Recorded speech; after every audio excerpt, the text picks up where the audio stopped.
Hi, this is Stan Bush. Hi, this is Stephanie Calvert. This is John Payne. This is Jack Hughes. Hi, I'm Carrie Stevens. Hey everybody, this is Prescott Niles. Hello, I'm Kofi Baker. This is Tony Franklin here.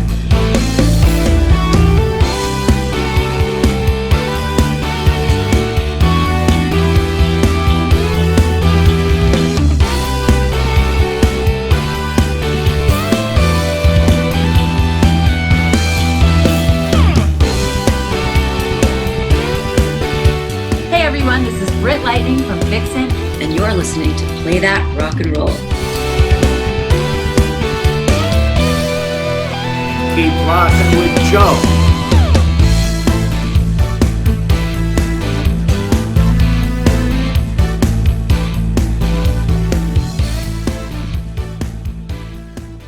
This is not a test. This is Play That Rock and Roll. I'm your host, Joe K., and today our guest is producer Mark Howard. Mark has a new book out called Recording Icons, Creative Spaces, The Creative World of Mark Howard. This book is a collection of photos that Mark took not only of the legendary artists he has worked with, but also the beautiful and unique recording studios that he set up for those artists. This book is also a follow-up to his first book, Listen Up, which is a collection of his stories from those recording sessions. Mark has worked with a number of classic rock icons, including artists like U2, Peter Gabriel, R.E.M., Emmylou Harris, Willie Nelson, Iggy Pop, Tom Waits, Neil Young, and even Bob Dylan. In fact, he worked alongside Daniel Lanois to produce the Oh Mercy and Time Out of Mind albums, which are widely considered to be the high points of Dylan's resurgence in the 90s. Since my Dylan Through the Decades co-host Chris Beretta and I discussed those records in our series, I invited Chris to join in on this interview as well. In the interview you're about to hear, we discuss how Mark put this book together and what drew him to photography in the first place. He tells us what it was like working with Daniel and Bob on those aforementioned albums. He talks about working with Neil Young on his 2010 record, Lanois, and he also shares stories from his recording sessions with Robert Plant, Tom Waits, and Iggy Pop. The stories are all very funny and engaging, but perhaps the most interesting aspect of this conversation is Mark's insight into the production side of the recording industry. His philosophy on recording studios is really interesting. I learned a lot from this interview, so hopefully you will too. Now, if you happen to be in New Orleans, Mark will be appearing at the New Orleans Jazz Museum on Monday, April 24th at 7 p.m. for the book launch of Recording Icons, Creative Spaces. He'll be sharing some stories about the photographs in the book, and he'll be signing copies of the book as well. So if you're in the neighborhood, go check it out. Otherwise, you can get this book as well as his first book, Listen Up, from Amazon or his publisher, ECW Press. In fact, you can even get signed copies of this book from the publisher, again, ECW Press. And with that, here's our conversation with the author of Recording Icons, Creative Spaces, Mark Howard.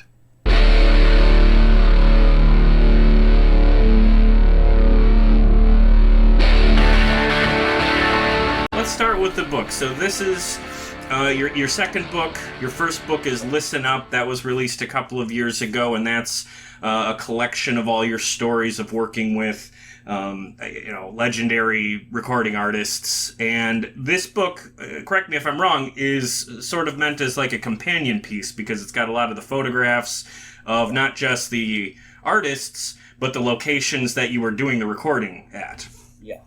So before we talk about the book itself, let's talk about photography for a second. Is this something that you've been an enthusiast about for a long time, or is it something you got into more recently, or how did your passion for photography come about? It started off with when you make records, you got to document, what kind of amplifier you were using, what vocal mic, and so it started off as that, and then sneak in a couple of shots in the meantime. And then so I started to do some what's called time-lapse photography in the studio, where you just put the camera on a speaker or a table or something like that, and it takes a photo every 30 seconds. So I've got some amazing shots with Dylan singing, and amazing shots of Neil Young, and they're amazing. It's a little bit like National Geographic. I'm capturing these animals in their natural habitat. So yeah, it's and like if anybody holds a camera up to you freeze, or your face, everything just changes. So if you don't know you're being shot, then it's a little nicer, Yes. more relaxed, Candid photography is always a better. So when you originally wrote Listen Up, was your hope and plan always to put out this book of photography, or was that something that came about sort of as a reaction to how Listen Up was received?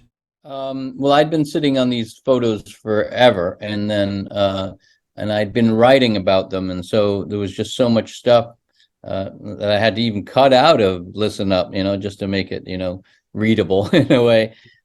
So, and then I showed it there's a quote from my friend on the back of the book of Listen Up from Rolling Stone, and he goes, "Nobody reads books. Nobody wants to read.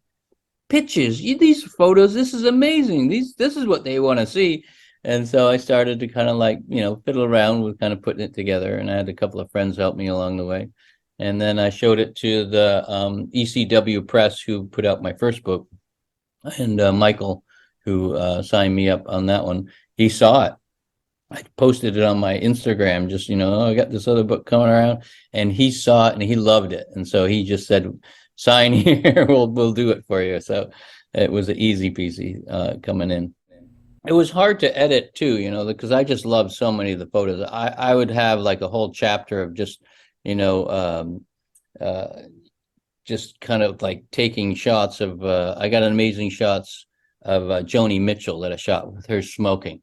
And it's just like these, just probably 100 shots, but like 1, 2, 3, 4. It was like amazing to watch her smoke a cigarette. Yeah.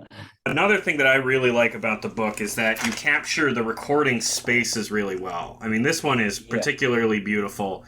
And the creative world, these recording spaces, these aren't conventional recording studios. Is this been a philosophy of yours for a long time? Can you talk about, like, where did the idea to record these artists in sort of unconventional spaces come from?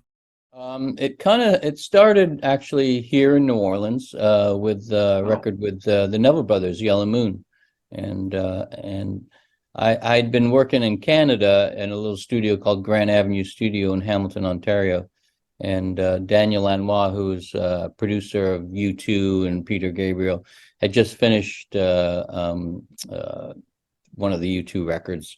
And he came in there and he started his first solo record. And so he asked me, "Would you come to New Orleans with me and help me record this band called the Neville Brothers?" And I didn't know who the Neville Brothers was. I was like 21 years old, and I'm telling everybody I'm going to New Orleans to record the Everly Brothers. And so I didn't know. And it wasn't until I got to New Orleans that I figured it out and saw them play live. It was like how amazing they were. So for that, I Dan said, "Come down, record it." And so I drawn up all these plans to do like a remote truck and bring all like API, preamps. And he goes, "No, we're not going to do it that way. We're going to do it in a house or somewhere like, a nice kind of place." And so he said, "I'm going to Brian Eno's tomorrow, and I'll be back in a month. Find a place to make the record, bring all the gear in, set it up, and when I get back, we'll be ready to roll." So in those days, I didn't have cell phones. I didn't have a computer, and so I just had to go by phone numbers that he gave me, for Martin Audio and all these kind of places in New York. And so I flew in a console from AMIC from England, and I had to temporarily import it, and then I brought a tape recorder, Studer A80 tape recorder down from Canada, and then I bought most of the gear from New York in Manny's and all those kind of places there in New York. So I scrambled for that month, found a 5-story apartment building. It was for sale, and I talked to the real estate agent. I said, "Look, I'll give you I'll give you $1,500 a month for 6 months, and I'll give it to you all at once. And I said, you're not going to sell that building in the next 6 months. You might as well just take the money and run. And so they agreed. And it was like it was an amazing place on St. Charles Avenue. It was called Emila Court, and it was owned by an old kind of cotton kind of family. And he built this place for his daughters and took the first letter of each of their names, and that's how they came up with Emila. Oh, And that's so awesome. I recorded it on the second floor, set up the studio on the second floor. Dan Lanois stayed. I made him a little apartment upstairs on the top floor. Charles Neville lived on the first floor. I lived in the studio, and I lived on a futon on the floor. And we had this maid, Miss Alberta, and she was always like screaming my name and like, "Ma, where are you, Ma?" And she's like, "I ain't going to Mr. Mark's room." And I go, "Why would you go in my room?" And she goes, "You into voodoo," because I had this futon on the floor, and I had poured boric acid, a circle around it to stop the cockroaches from jumping on me. And so she thought I was into voodoo. Yeah. So that's hilarious. we had, we'd not finished the Neville's record when Bono had talked to Dylan saying, you should talk to this guy about making a record. And so it ended up that Dylan was playing the zoo here in New Orleans, and so we got invited to go see him, and we met him on the bus after the show, and he goes, "What are you guys doing here?" And we said, "Oh, we're making a record with the Neville Brothers." And he goes, "What's that like?" I go, "We covered a couple of your songs." He goes, "Wow, I'd like to hear that." And Dan said, "Why don't you come by the studio tomorrow and have a listen?" And so we did a song called Hollis Brown, and then God on Your Side, God on Our Side. And Aaron sang God on Our Side, and it was just like stunning. And so, Dylan heard, Hollis Brown, he goes, just nods his head, yeah. But when he heard God on Our Side, he's like, that's something. It was like, he was really impressed. And so Dan walked in the kitchen with him and walked him out, and he came back up and he goes, looks like we're making a Dylan record. And so we weren't supposed to stay in New Orleans very long. So Dan said, okay, well, you go to New Mexico and scout some locations for making this Dylan record. So I went there and I looked at all these cool adobe houses, and I finally found this one kind of beautiful house. It was an adobe, but it was Georgia O'Keeffe's house, the house that she lived in before she died. And wow. And it was amazing. It was like perfect, for making a great record and stuff like that.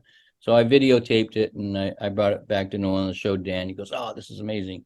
And so he just calls Dylan up right away. "Oh, we got an amazing location. It's in Santa Fe, New Mexico." And Dylan goes, "Santa Fe? I can't work there." And Dan goes, "Why not?" He goes, "It's too high. The altitude. I can't sing that. You'll get dizzy too much." And then so we said, "All right, well, what about making it here in New Orleans below sea level? Is that better?" He says, "Yeah." So I scouted another location and found this big, huge Victoria mansion uptown in the Garden District, and that's where we made "Oh Mercy." So, Excellent. Yeah.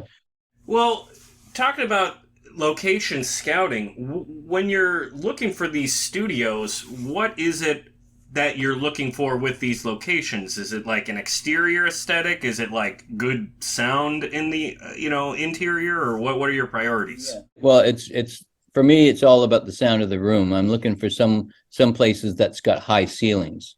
So a lot of the records I like should be like 2-story, 3-story high ceilings, like the Beatles rooms and stuff like that. Yeah. Because when you record in those rooms, you can record with a stand-up bass right beside the drums, and record it, and then isolate the bass, and you don't hear the drums because all the sound goes up. If it's a short room, all the sound goes into the microphone.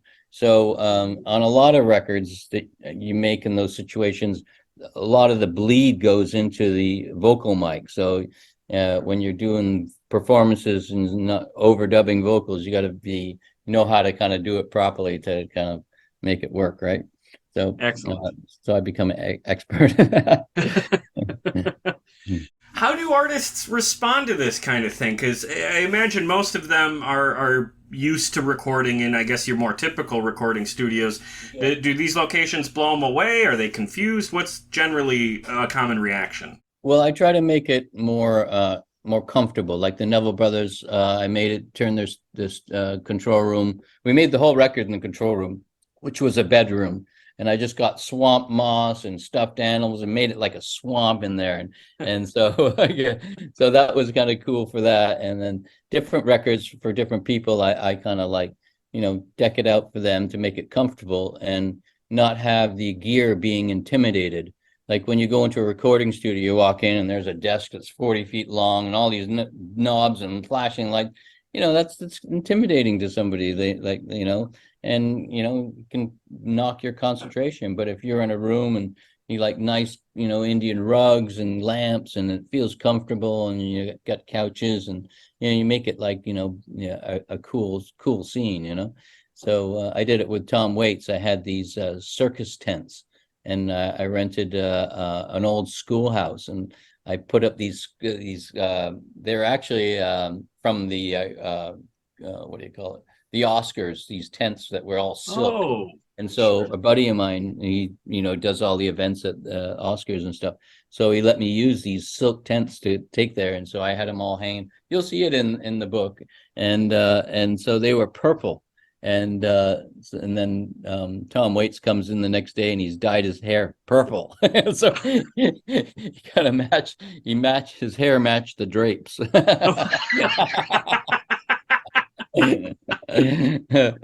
Yeah. So yeah, so it's those locations are, and the other factor is what's called magnetic field. You got to make sure that you don't pick a location that's got like big, huge transformers outside and so I came up with this technique for I call it trolling, like you do in when you're fishing, you troll. So I take like a guitar pickup and then I got just I don't know, one of these here. Yeah. And I'll just take like a self-powered guitar amp and I'll plug the pickup into it. And then I got a strap, so I'll hold it with one arm, and then I drag the pickup along the floor, and you turn the volume up all the way. So if you go over like fluorescent lights with ballasts in them, and that's not good for recording because that's going to give like if you want to use guitars with single coil pickups, it's going to be a lot of noise. So you got to make sure you got a nice quiet location. And a lot of times with the guitar players, they got to like turn around to find that quiet spot, and they got to kind of stay there when they're recording, because otherwise it goes. Yeah. And so the quietest spot I've ever found was in Baja, Mexico. And I had me and Dan went down there, and I brought the whole studio down there, and we rented this house.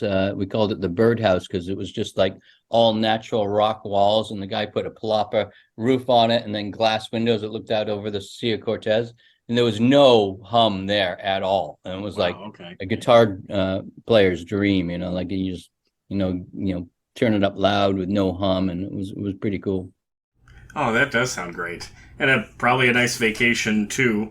Because I will say some of the locations in here look like straight-up vacation villas. So I imagine a lot of artists love hanging out. One location I got to ask you about, I think my favorite photo in the book is this one right here of the El Teatro. What was it? The Teatro.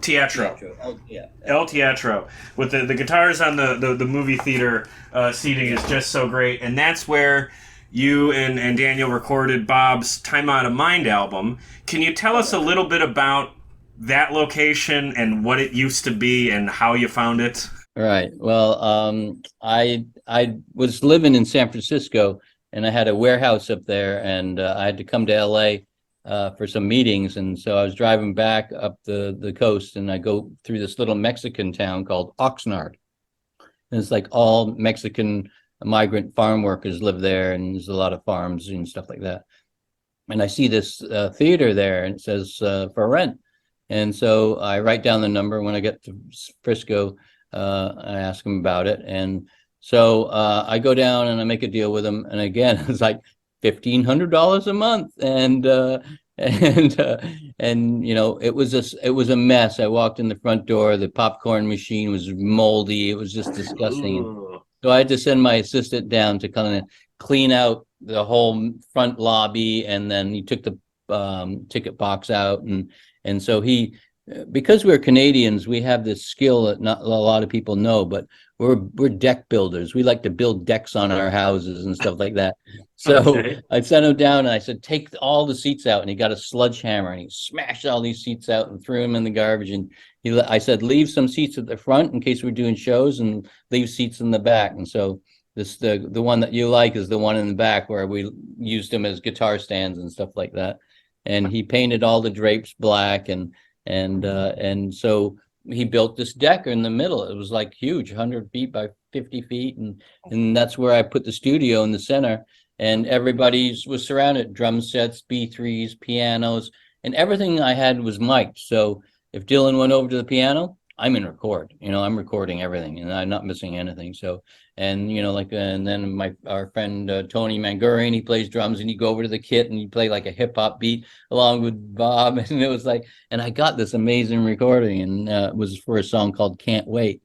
And unfortunately, we never got back to that vibe, but it was my favorite vibe. It was a great capture. So Very cool. How did Bob like recording in that studio? That must have been a first for him. He liked, no, it wasn't a first for him. We had asked him when we were making Oh Mercy in the Victoria Mansion there, and Dan says, "Well, what do you think of like recording like this in the house? Do you like it?"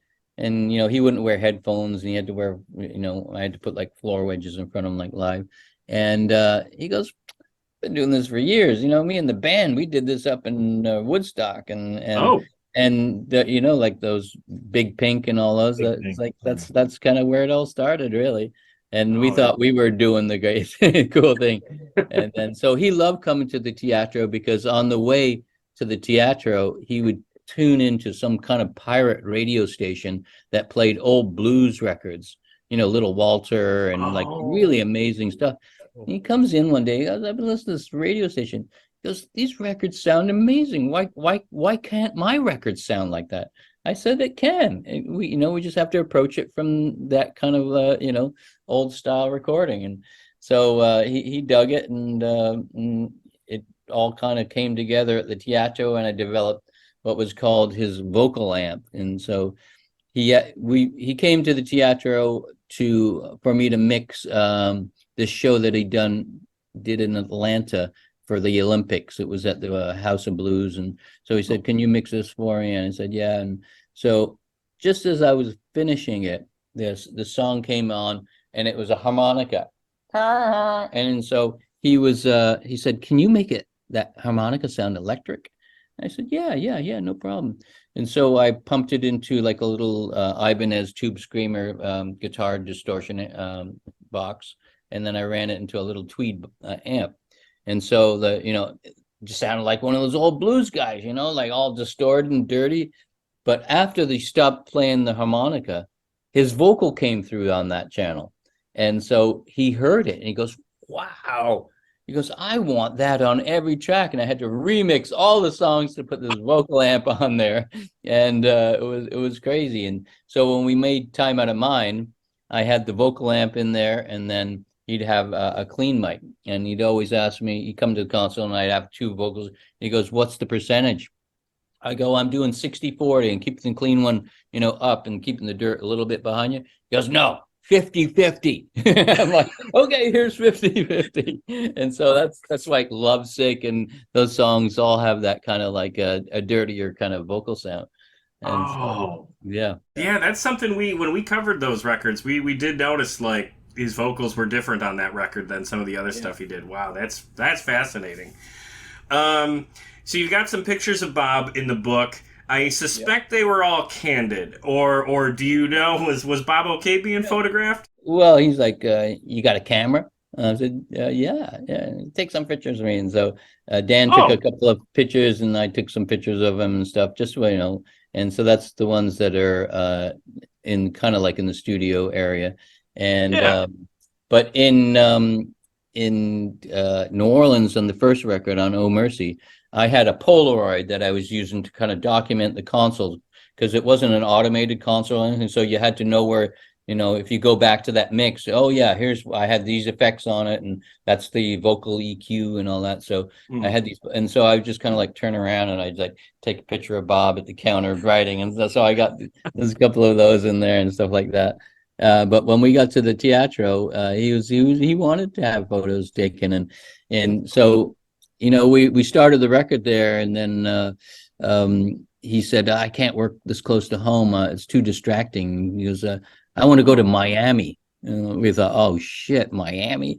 And so we ended up going to Criteria, and all the sounds that I was getting at the teatro were amazing. It was just like, mic just anywhere close to anything in there, it just captures it. And we got to Miami, and the main room that we were supposed to record in was like this big, huge kind of like video stage. And you know how they got for green screens, kind of rolls up and stuff like that.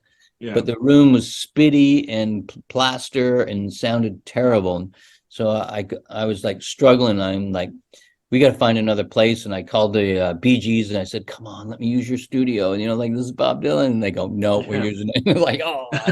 And then I found this like huge Masonic temple, and it would have been amazing, but the Templites or whatever you call them, they wouldn't let us in. So, oh, bummer. I know, it would have been amazing. It was on Lincoln Boulevard, right downtown Miami, or right up South Beach in Miami, and it would have been. I went in there. It was just the decor was stunning. It would have been incredible. That would have made for some good photos. Yeah. It would have made a killer photo shoot. And so we ended up at Criteria, and we cut the starting in January. And I drove from LA with a U-Haul truck, and I put all of the same.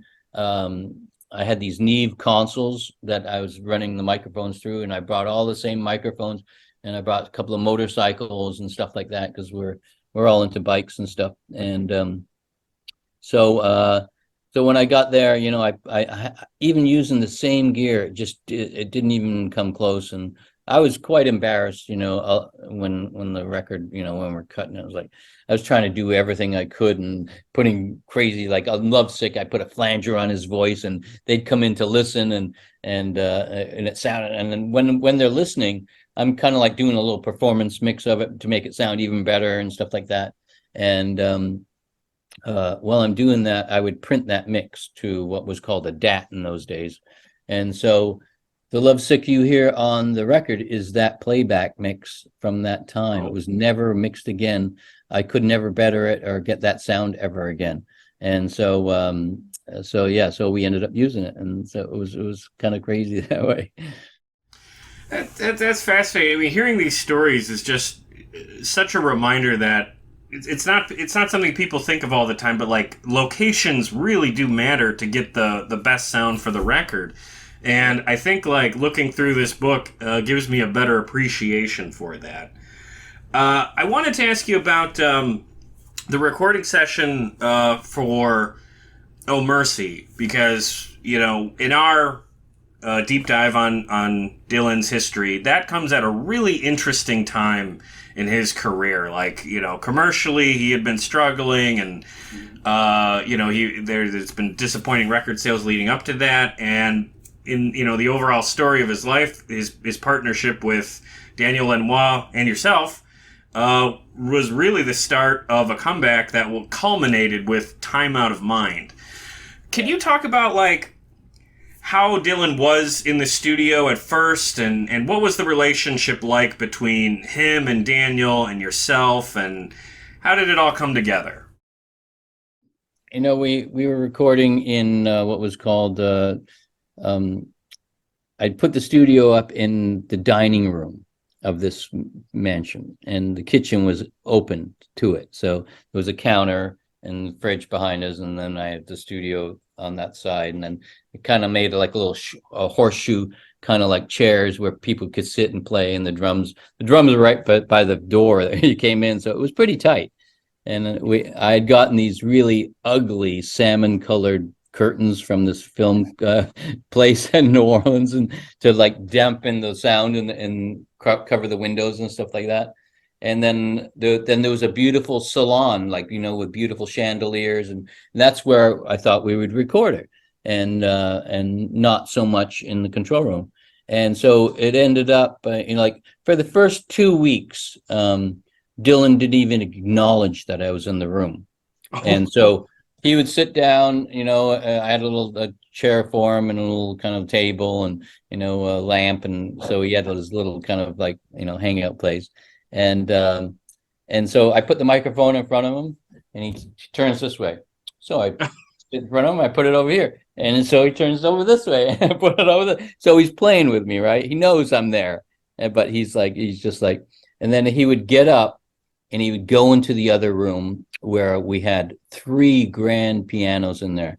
We had like a 1900s Steinway C grand, and we had a 1980s Steinway C B, or I think it was a B, yeah. And we had another piano, Baldwin from the I can't remember what's the name, from the local music store. And so Dylan would always go in there, and when he would go in there, I'd bring all the drums in there and set it up last. And as soon as I plug in the last one, he gets up and he walks back into the dining room. Got to put all the drums and put them all in there. It's like, so I was like chasing him around and stuff like that. And at one point before we had musicians in, we were kind of like cutting songs to a Roland 808 drum machine. And so like what's that song, it's on the tip of my tongue, Man in a Long Black Coat. And and so that had like an 808 drum machine, and so that one we started like pretty kind of close. Dan played bass, and there's another guy, Malcolm Byrne, who was the engineer, supposed to be the engineer, and he ended up playing a lot on the record, keyboards and stuff, and he came up with the cricket sounds that were Brian Eno's sounds that we would borrowed from Brian. But yeah, and then once we brought the band in, we brought in like different players every day. Mason Ruffner came in to play guitar, and Neville's drummer came in, and so it was all these different players. And so while we were recording, before we started with the band, Dylan was being a little bit cocky, and he didn't really understand what Dan was going for and stuff like that. And so he would just play sloppily all the time, and it just got to Dan, and he blew up. He's just like, "Whoa," like, fucking smarten up. And he grabs this metal dobro and he smashes it over top of the floor wedge monitor that I had. And Dylan goes completely white. I go, shit, he's gonna kill Dylan. I'm gonna go outside and I'll let them kill themselves and stuff. And so I get up, I walk outside, and I go into like a little guest house that we had in the back and got a drink. And I heard the door open and the gate close, because it was like in this little courtyard where you come in and you open the gate and walk in and then come into the house. And so I heard the gate close, and I went inside, and there's the dobro with a huge dent in it.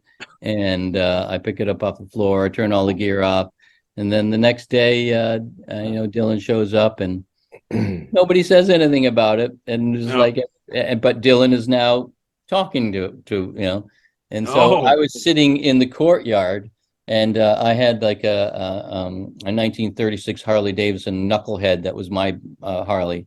And then Dan had a 50s Panhead Harley, and Dylan he comes in the gate and he says my name. He goes, "Hey, Mark, yeah, can you get me one of those?" And I said, yeah, sure, I can get you one. And so he goes, Dr. Victor, and he'll arrange the money. Victor was his 10-foot high bodyguard, and sits in the truck with like these huge dogs and stuff like that. And so it ended up, they took the art budget from that record, and they gave it to me to go to Florida to buy this Harley from. And the front cover is actually just a photo that Dylan took while he was on tour, just driving by this kind of like wall. Yeah. And so so Dylan would come in every day to, he wanted to ride. And so I said, I'll ride with you and I'll show you where to ride. And so I take him down to the levee, and we drive up on the levee and drive along the Mississippi. And then once that ends, it kind of comes down and you go onto this river road, and it's full of all these antebellum mansions, and it's like all the trees are all covered, and you're like driving through this tunnel of all this like moss and stuff. And so after that, he would go out by himself. And so one day I hear him start the bike, and I hear him go around the corner, and it stops. And so I walk around and go see what's going on. And he's like 3 people standing there in front of the bike saying, "Bob, can we have your autograph?" And Bob just sat on the bike and just looked forward and pretended like there was nobody there. And so I walked up and said, "Hey, leave him alone," and I said, "Bob, you forgot to turn on the gasoline petcock, as if you don't turn that on, you don't get any gas." So he had enough gas to go around the corner. And then, so he'd go out on these rides, and he'd come back and he'd say, "Police are really friendly here, like they're all waving at me as I'm driving by." I go, "Bob, you're supposed to be wearing a helmet, first of all. There's a helmet law here in California. I know there's no helmet law, but here there's a helmet law. They're waving at you to pull you over because you don't have a helmet." God, you would think you would know better with what happened in the 60s. But I must say, Daniel Lanois coming after him with, that would have made a great photo for the book. Okay, well, another photo I definitely want to highlight, because this is another favorite of mine, is another songwriting legend. There's a couple of pictures, the Neil Young photos. So these were recorded in 2010. You did the album Lanois with him, and it's my understanding that's a play on Daniel's last name, which is nobody funny. Could pronounce it. And so when Neil would call Dan, they go, "Yo, Lanois." That's awesome. It was supposed to be called Hitchhiker. The record. Oh, yeah, and then just last second, Neil thought it was a funny thing to, put his name on there. I think it's a great title, because that's one of Neil's heavier albums. Like there's some good noise on that record.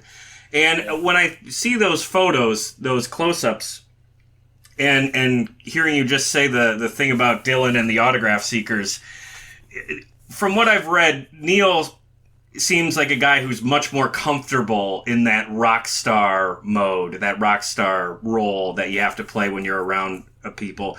Would you say that was kind of your experience with him too? Was he sort of comfortable being like a number one? Okay, ready? Okay, so Neil only records 3 days before the full moon. So we would have to wait for every full moon to record. We'd start on 3 days and then end on the full moon. So it took 6 months to make a record. So we kept on, waiting for him to come back, and so the record was meant to be an acoustic record, him just playing acoustic and some songs. And so what happened was I'm thinking, geez, how am I going to better Neil Young's guitar sound? He's got the best sound I've ever heard. And, I've always been impressed by what he had. And so he brought his amps and his guitars and stuff like that. And so with the acoustic, he played one of Daniel Lanois' Guild guitars. And for whatever reason, this Guild guitar, it had a beautiful kind of low end, like doom. It was like a bass sub. And then it would just rattle the windows in the house, because I had like these 18-inch subs stacked with like stacked speakers on top. So when he played the guitar, like his pant legs would move and he'd just smile like, "Oh my God, like this is crazy." I think the song was something War. I can't remember. Oh, Love and War? Love and War, yeah. So it's got a big, huge low end. And so and then we did another song called Hitchhiker, or Walk With Me. Right. And so with Walk With Me, he goes, "I got this guitar. It's an old 50s Les Paul Gold Top. I painted it black, and it's got like this Thunderbird pickup in the back. and he runs it into these two tweed amps, and that's how he gets his sound, by kind of like overdriving these things. And so, I thought, oh, geez, how am I going to, get a guitar, electric guitar sound. So I turned the volume up on the console, and then so he just hits a chord, boom, and with the subs, and accidentally that sub was going to his guitar, and so it created this huge kind of like thunder, and he's just got this big smile on his face. He's like, he's never felt this before from a guitar, like this is like magic for him, and he's like, going crazy. And so we ended up doing that song, and I think Hitchhiker's got it on it too. And so if you listen, on good stereos, it's got like Super Bottom on it. So that's awesome. Yeah, that definitely comes through. It's a kick-ass heavy album, and that's my favorite version of Neil. I like when he's in heavy mode. Yeah. So that was recorded at the Bella Vista, and the music videos that were all used for that record were recorded there too, right? Was that all done at the same time? The whole thing came together by Daniel had made a record called Black Dub, which was kind of like a kind of a bunch of different musicians and singing and playing. And so the whole idea behind that record is that every take was live, and we'd film it. And so then the recording of it and the film of it is all one take. And so Neil's manager at the time, Elliot Roberts, was Daniel's manager. And so Elliot had showed Neil these pictures. He goes, I want to do that for a acoustic record. And so that's why it came down around to for him to come in and do that. So it was wow. So it sort of like unintentionally became a big heavy record because you guys discovered that sound through the process. Oh, now that is awesome. And you recorded Robert Plant there too, right? Yes, and so it was meant to be the next Raising Sand record. And so Robert came in by himself because Allison was not feeling well. As Robert said, she had some migraines.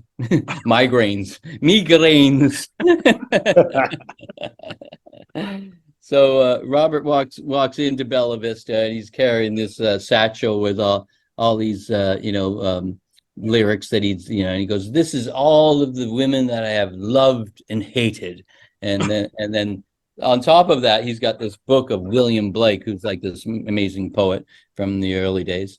And so he would, take lines from William Blake's book and then mix it with his lyrics, and so it was pretty interesting to see how he was coming up with his lyrics, stuff like that.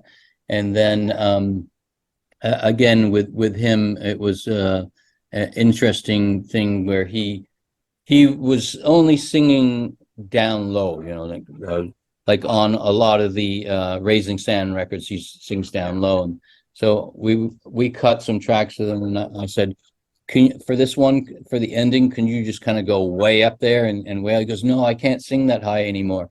I said, can you try, like for me? And so he didn't say anything after that, but he did try, and he did it. And it was like, wow, this is amazing. It sounds just like, Led Zeppelin, not just some low guy. Right. So it was amazing. And then Allison came in, and that didn't shake very well with Dan. They didn't match, he wanted her to sing some of his songs, and she wanted to just do like bluegrass songs and stuff. So I think that ended that career there. So we didn't ever finish the record, but we cut 5 amazing tracks with Robert, and the stories he would tell and stuff. He go, that movie Spinal Tap? And I said, yeah. He goes, that was real. That was us underneath the stage. We were lost underneath that stadium and stuff like that. And then he goes, I don't usually go backstage to meet other people in these concerts, but this one time I decided I got an invitation from Neil to come backstage, Neil Young.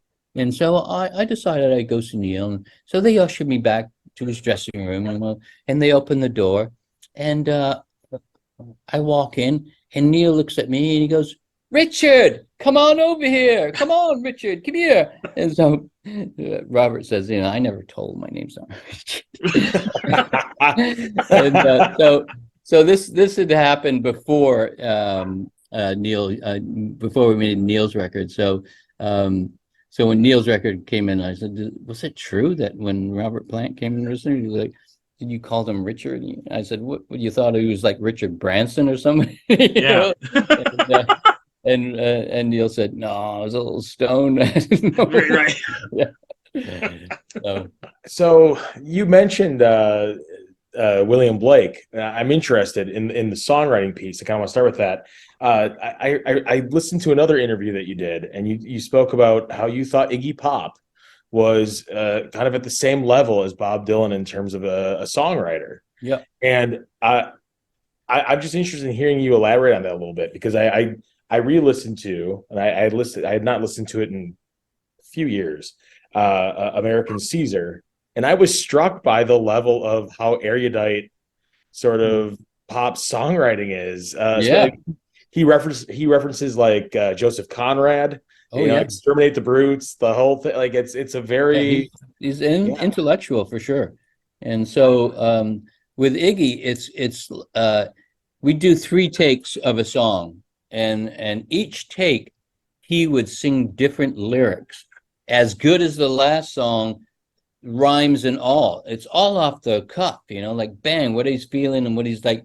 And it's hard to pick the take because I love that line for that. I love this one. It's like, and so it's pretty amazing for him to watch him go through this. It's not many people can do that, And Dylan has slightly something like that. He never had any of his lyrics written down, and I would always have to I had this technique where I'd write the first line and last line of each verse of the verses, and I would take a number because I was on 2-inch analog tape, so it's not like digital or where you can see it. So that was my kind of compass on how to kind of document those kind of lyrics. But with Iggy, it was incredible to see that kind of right in front of you, and so with Iggy it's like, oh, that's great. You want to do that again? He goes, no, that's as good as I'm going to get it. It's like, and they're all live right up the floor. It's amazing. And it's like, he just captures the vibe, it's pretty incredible. No, it was great to hear you say that, because I don't think I ever would have appreciated how lyrically talented Iggy Pop is. Yeah, you think he's just the king of punk rock, but he's actually very intellectual and knows his stuff, Yeah, he's in that vein. Yeah. Speaking of other songwriters, so Real Gone is one of my favorite albums, probably of that decade. Okay. I'm wondering, when you're mastering, when you're doing something like Real Gone, what is that experience like versus maybe working on something that's more of a traditional or a straightforward, a less experimental work? Well, it's like I'll tell you how that record started, which is very bizarre, where Tom would go in the bathroom late at night, and he had a little Tascam 4-track cassette machine, and he would do these things called mouth rhythms, like and then he'd hit the pan, and so he had created these things that little snippets of all these things, and so when we first met, we listened to all of them. I said, look, when we start the record, we'll better all these sounds, and this will be fine. And but with all of the millions of dollars worth of equipment we were using, nothing could come close to this 4-track Tascam cassette recording. And so we ended up using it. I just sent it over to the 2-inch machine, and we tried overdubbing a bunch of stuff on it. Nothing would stick. Like you tried piano, all kinds of stuff, but nothing worked except for his vocal over top of him, like boom, clack, all those kind of like crazier sounding ones. So that's all it was on those. So there, Tom Waits, he really can't explain himself technically, so he uses this special kind of like way to tell you stuff. And so when he first called me up, he had said, Mark, I produce these records along with Kathleen, my wife. And he said, can you cut the line where you're not producing, where you're just engineering and mixing. And I said, yeah. I do it all the time with Daniel Lanois and all these records I've made, and that's the way I work. A lot of times when I'm not producing. And he said, great. And so we're like a week into the record, and I'm staying at this hotel in this little town called Sebastopol, up in Northern California. And so he calls me at night and he goes, Mark, I'm feeling a little bit like you're the pharmacist, and you're trying to prescribe me Ziaxidane, and really I need to be doing Triaxidil, and and so in other words, it's like, shut your mouth, stop trying to like say stuff, like let me find my own way and stuff like that. And so, well, I'm in the studio with him, like he can't just say turn my vocal up. He'll just say put a little more hair on it. And I'm like, oh yeah, here's the hair button. How's that sound?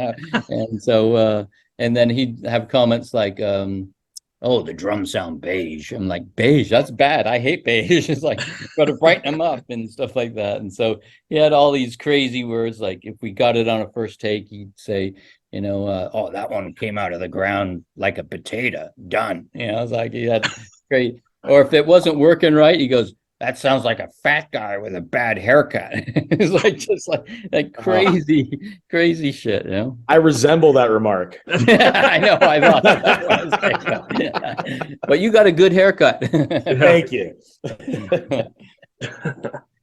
No, so speaking of Tom Waits, just having worked with Dylan and Waits both, I was wondering, they both are sort of known as having, I suppose Neil Young to some extent as well, but the two of them especially are known as having sort of, we'll say, distinct voices within sort of the rock and pop medium. I'm just wondering, how does that affect recording and mixing? When I think it's great. I love it, and it allows me to kind of push the boundaries on their voices and stuff like that. Where Dylan's voice doesn't sound that great, but when it's got a flanger on it and a cool delay, it's like he sounds good, and got some low end and capture that kind of vibe. And Tom Waits, I had bought this really beautiful RCA 44 microphone that I got from like a equipment broker in LA, and it just sounded amazing on his voice.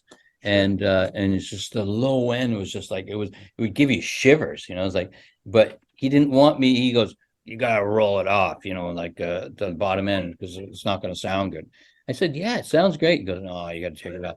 He goes, my voice, it's big and doesn't go into the tracks very good. And he goes, like, you can hear my voice now clearly, but now you can't hear me because it's not clear. And so he wanted me to like cone it in there, and then he goes, when it was like so great and it sounded amazing, he's like, oh, we got to take it off. It sounds too good. It sounds like Murray McLaughlin, super clean. And I'm like, Murray McLaughlin. It was like an insult, stabbing me. Like, that's the worst comment I could ever take, So, but it was pretty. It was a fun record to make, and I pushed all boundaries. When I thought I had pushed it to the limit, he would push me even further, and with distorting things and overdriving and just getting it to be like just over the top. And I thought, that's crazy, but it's a lot of people's favorite record these days, and they had it remixed and put all these strings on it, and it doesn't sound, to me, it doesn't have that ragged, kind of ness to it. Yeah. Right. So I know you did, you've done some soundtrack work. Yes. I think Sling Blade with Dan Lanois. Yeah. All the Pretty Horses, and I think I Am Sam, right? Yeah. Yeah. And I'm just wondering, what is that process like compared to sort of a discrete studio album with just like a pop or rock artist? Yeah. I really like making soundtracks to records, because it gives you a lot more kind of like for a stranger, it like when the music matches the picture, it kind of gives you shivers, not a lot of people, you get that, that you've captured the vibe of the film with the music, and music never really gets, the credit that it should do, because I think it's half of the thing, film and the music, and then once those are together, they're magic. And so with Sling Blade, that was a lot of found music that we'd done in Mexico and stuff like that. I was just kind of laying in. He played me as a scene, and I just lay it in. I either work or wouldn't work, and a lot of it worked, and so that was amazing. And then on All the Pretty Horses, that was staged to we came up with the music first, some themes for it. And so Billy Bob would take those and he would play those as they're filming it live on the set. It's like the reverse of making, a soundtrack. And so that worked out pretty good. And Billy invited us to San Antonio, Texas. And there was a scene from that movie where they're in a big barn. And it's a dance hall, Matt Damon and Penelope Cruz. And so they'd hired, they had asked Dan to play in the Mexican band that was on the stage and stuff like that. And so in that, while they're hooking up for the next shot, Dan's there, and Emmy Lou Harris came to visit, and Dan says, "I want you to record me and Emmy for all of the extras." And there was like 100 extras in the barn and stuff like that. So Dan goes up and he goes, "Record me," and I said, "Okay." And I had to go find the Niagara guy, like does all the stuff, and so he's got this stick with a big piece of fur on the end, Sure. And so the way I approached it was like I was like painting, when Dan would sing, I'd bring it up to Dan and then swing it over to Emmy, and then she'd stop and I'd bring it down to the guitar, and I was kind of like doing it in these like Tai Chi moves, like it's like, and so it was kind of crazy, and so and everybody clapped, it was great, and then everybody was coming up to me and they go, "That was the most beautiful dance I've ever seen." I'm like, "Oh no!" They thought I was doing some performance dance. They didn't know I was recording. So cool. All right, last question for me. Okay. Who are some artists? They can be current. They can be, that you have not worked with that you would love to work with. Like, what are you listening to, especially like maybe newer artists that you really enjoy? Well, the way I look at it is music that makes me jealous. If I'm jealous of it, I want to do it. And so my favorite right now is it's Nick Cave. And I would love to make a record with Nick Cave. And my buddy plays drums for Nick Cave, and I've met them all, and I've been backstage with them and introduced to them. And so, it could still happen, like I never thought I could make a record with Neil Young because he always, has got his own team. And so I think Nick Cave's probably one of them right now. So, and then, I would love to hear that. Yeah, it would be cool. I love Nick Cave and I like all your work. So, here's hoping. Yeah. All right. Mark, I gotta say, these stories have been fantastic. The photos in this book are just top tier. The first thing I'm going to do once we log off is go out and buy Listen Up so I can read the stories behind these photos. Can you tell us, is what's the best way for fans to get both of your books? Is it through Amazon or is there a better way? Amazon is probably the easiest right now, and once I launch it, it'll probably be it's in all the big bookstores, Barnes and Nobles and stuff like that right now, and so you could probably pick it up, at the biggest one. You got a couple of copies there, and then same with Time on Mine. You can also buy it at ECW Press, which it's the publisher, and I've got like signed copies there if you want a signed copy, so you can just call them or send them a message saying, "I'd like to have a signed copy," and then you buy it from them also. Oh, excellent. Okay. And then, and so I'm doing this book launch April 24th here in New Orleans at the Jazz Museum, and it's from 7 till 10, and I'm going to be showing the photos and doing exactly what we just did. I'm going to tell you the stories about those pictures and stuff like that, and so there's a lot of other great, Robert Plant stuff and Dylan. So it will keep everybody laughing, I think. So it's an amaze. So terrific. So so if you're in New Orleans, get out and see you on the 24th. Okay. Since publishing these two books has been seemingly a real good experience for you, do you have more books that you want to pursue down the future? Do you enjoy this medium? Do you have more stories you want to tell through books? There's another side of my life that in the music business that I don't talk about, which is on the road. I tour with Dylan and Neil, Willie Nelson, Oh. and so they want me to come on tour with them to get the sound of the record live.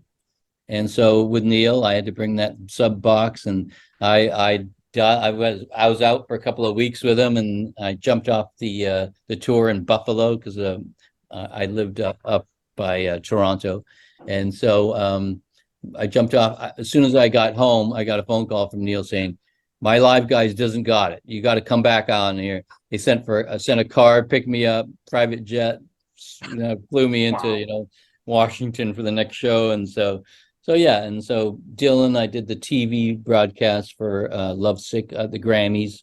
I'm not sure if you ever saw that one, but this guy The soy jumped on bomb? stage. That's the soy bomb, right? Yeah. And I'm like pushing the button, get that guy off the stage. He's not part of the show. Get him off. And so now if you look at it, they've digitally erased him. So it's like you can't see him anymore. So, I feel like that made man. it. Like that. Yeah. I mean, it didn't make it, but I feel like that it's got to stay. That's got to stay in. It's so I iconic think so. at this point. Soy And bomb. you know what? That changed the way live television is broadcast. There's a 5-second rule now. Right. So Right. so they can take care of stuff. So Yeah. so there you go. I started the 5-second rule. Oh man, Just one piece of an awesome legacy. Mark, this has been awesome chatting with you, man. I appreciate your stories and thanks so much for coming by. This has been a treat. Oh man, well, spread the word. I want this book out everywhere. It's gonna be great. So okay. listen We up. will. You'll love the stories. So and Yeah. anything else you guys want me for, or if you got you're doing a thing on Neil or anybody else for their 25th anniversary, I'm more than happy to help you guys out. We appreciate that, Mark. And like I said, I'm going to go out. I'm going to get a copy of Listen Up. And once I get through that, we'd love to have you back. This has been Okay, a real great. Yeah, treat. you'll have more questions for sure. Okay. Okay, great. All right. Thanks, Well, let's guys. call it here. Amazing. I loved it. It was good. Hey, thanks for listening. If you enjoyed this episode, please remember the big 4 things you can do to support this show that don't cost a dime. Number 1, listen to the show. If you're hearing this now, that means you did this part already. Thank you. There is an infinite amount of content out there, so you choosing to spend some time listening to this show means a great deal to me. Number 2, if you like what we did here, please recommend this show to family, friends, or anyone you know who's looking for a podcast, particularly about music. Share our links in Facebook groups, subreddits, and recommendation threads. Whatever you can do is highly appreciated on my end. Number 3, find us on social media. Follow us on Twitter @PlayThatPodcast. Like us on Facebook at facebook.com/playthatpodcast. And subscribe to our YouTube channel at youtube.com/c/playthatrockandroll. Lots of great material like photos and vlogs on all 3 platforms, as Play That Rock and Roll is very much meant to be a content hub as well as a podcast. And finally, the big ask. Number 4, please give us a 5-star rating and a positive review on Apple Podcasts or wherever you get your podcasts. I know this part is a hassle, but it really does help the show a great deal. Not just because it affects the algorithm, but also because it gives me something I can point to when pitching this show to potential guests. The more social media followers and positive ratings the show has, the better chance I have for booking high-profile guests for interviews. So if you take a moment to give us even just a 5-star rating, you are actively giving us a tool to do bigger, better things here. But whatever the case, I appreciate any and all efforts you take to support us here at Play That Rock and Roll. Be sure to join us next time for more great stories and music from the world of classic rock.